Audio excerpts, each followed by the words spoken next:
नमस्कार, मी सचिन आवाड LS मराठीमध्ये तुम्हा सर्वांचं स्वागत करतो। मी जो आहे तो आता दौंडमध्ये आहे आणि दौंड तालुक्यातील गार, नानवीज आणि सोनवडी या गावांच्या पाणी पुरवठा योजना अद्यापही पूर्णपणे कार्यान्वित झाल्या नसल्याचा आरोप जो आहे तो रयत क्रांती शेतकरी संघटनेकडून केला जातोय। याबाबतचा पत्रव्यवहार देखील त्यांनी वरिष्ठ कार्यालयांशी केलेला आहे। नेमका त्यांच्या मागण्या काय आहेत हे आपण त्यांच्याकडूनच जाणून घेणार आहोत। काय सांगाल? वास्तविक पाहता सदाभाऊ खोत यांना पाणी पुरवठा राज्यमंत्रीपद मिळाल्यानंतर आपल्या दौंड तालुक्यामध्ये याचा काय लाभ घेता येईल या विचाराने आम्ही संघटनेच्या कार्यकर्त्यांनी सदाभाऊ खोत यांच्याकडनं गार, नानवी, सोनवडी या 3 गावासाठी नळ योजना मागितली व त्यांनी दिली। सदर योजना ही जवळजवळ 14 ते 15 कोटीची असून गेली 7 वर्ष झाली ही काम रखडलेलं आहे। वास्तविक पाहता पहिल्या 3 वर्षामध्ये वाढीव मुदत देऊन सुद्धा हे काम पूर्ण होणं अपेक्षित होतं, परंतु 7 वर्ष झालं जवळजवळ 14 ते 15 कोटी रुपयाची स्कीम रखडलेली आहे।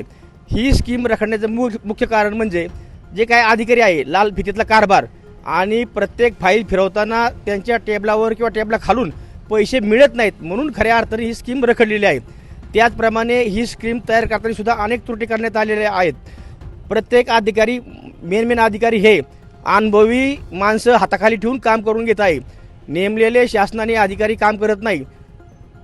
खाजगी क्षेत्रातील लोक पैसे देऊन काम करताना अनेक त्रुटी होतात।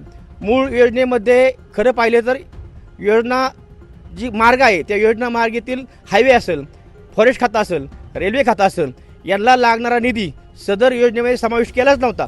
त्यामुळे खऱ्या अर्थाने स्कीम रखडली। सदर योजनेची सदर मार्गाची परमिशन सुद्धा आम्ही काढायला मदत केली। सगळ्या बाजूनी संघटनेने मदत केली। शिखर समिती अध्यक्ष सरफराज शेख यांनी मदत केली, तरी सुद्धा अधिकाऱ्यांनी केवळ लाल फितीत कारभार अडकून ठेवला व त्यांना स्पष्ट आरोप करतो की कमिशन न दिल्यामुळं सदर योजना लांबली व 3 गावातील किमान 40 ते 50 हजार लोक आज पाण्यापासून वंचित आहेत। हा विषय गंभीर असून आम्ही पुन्हा सदाभाऊ खोत यांना हा विषय मांडला व त्यांनी चालू असलेल्या अर्थसंकल्पीय अधिवेशनामध्ये सभागृहामध्ये हा विषय मांडला। आता पाहूया ह्या ठिकाणी काय होत आहे ते। तुम्ही या योजना रखडल्या आहेत म्हणताय, नेमकं या योजना रखडण्यामागे कोणाचा हात आहे किंवा कोण याला कारणीभूत आहे असं तुम्हाला वाटतं? खरं पाहिलं तर आम्ही या योजनेत खोला जाऊन अभ्यास केला व योजना का रखडली याचा सुद्धा मार्ग शोधला। खऱ्या अर्थाने कुठलीही योजना आली की अधिकारी ही योजना राबवण्यापेक्षा त्या योजनेतील टक्केवारी कशी मिळेल याकडेच अधिकाऱ्यांचं लक्ष आहे आणि आम्ही संघटनेतले कार्यकर्ते असल्यामुळं व संबंधित ठेकेदारांनी त्यांना पैसे न दिल्यामुळं ही योजना रखडली असा आमचा स्पष्ट आरोप आहे। सध्या तुमच्या भागामध्ये पाण्याची काय अवस्था आहे आणि नेमक्या कोणत्या अडचणी सध्या सर्वसामान्यांना त्या ठिकाणी येत आहेत? सध्या पाहिलं तर भीमा नदीचं पाणी 3 गावातील लोक वापरतात, त्याचप्रमाणे स्थानिक गावातील बोरचं पाणी वापरतात। या बोरचं पाणी आम्ही चेक केलं, नदीचं पाणी चेक केलं।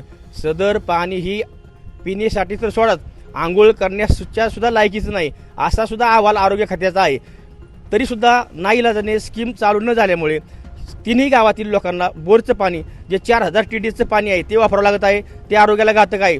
त्याचप्रमाणे नदीचं पाणी मळीमुळे असेल किंवा पुण्यातील कंपनीची घाण येत आहे त्यामुळे किंवा नागदरी नदीमध्ये वाढत आहे त्यामुळे सुद्धा नदीचं पाणी आंघोळीला सुद्धा घातक आहे, तर ते जनावराला व मानवाला जास्त घातक आहे। जर आता तुम्ही याबाबतचा पत्रव्यवहार जो आहे तो वरिष्ठांशी केलेला आहे, जर ही योजना तात्काळ चालू झाल्या नाहीत तर तुमची पुढची भूमिका काय असणार? विद्यमान आमदार साहेबांनी सभागृहात प्रश्न मांडून सुद्धा जर योजना चालू झाली नाही तर शिखर समिती अध्यक्ष व 3 गावातील महिला मंडळी व सर्व शेतकरी आम्ही मुंबई येथील जे काही सदस्य सचिव यांचं कार्यालय आहे या कार्यालयासमोर आमरण उपोषण किंवा हंडा मोर्चा करण्याचं आम्ही नियोजन केलं आहे। आत्ताच आपण रयत क्रांतीचे भानुदास शिंदे यांच्याशी चर्चा केलेली आहे आणि या योजना कार्यान्वित झाल्या नाहीत तर हंडा मोर्चा काढणार असल्याचं देखील त्यांनी आपल्याशी बोलताना सांगितलेलं आहे। LS मराठीसाठी रिपोर्टर सचिन आव्हाड, दौंड।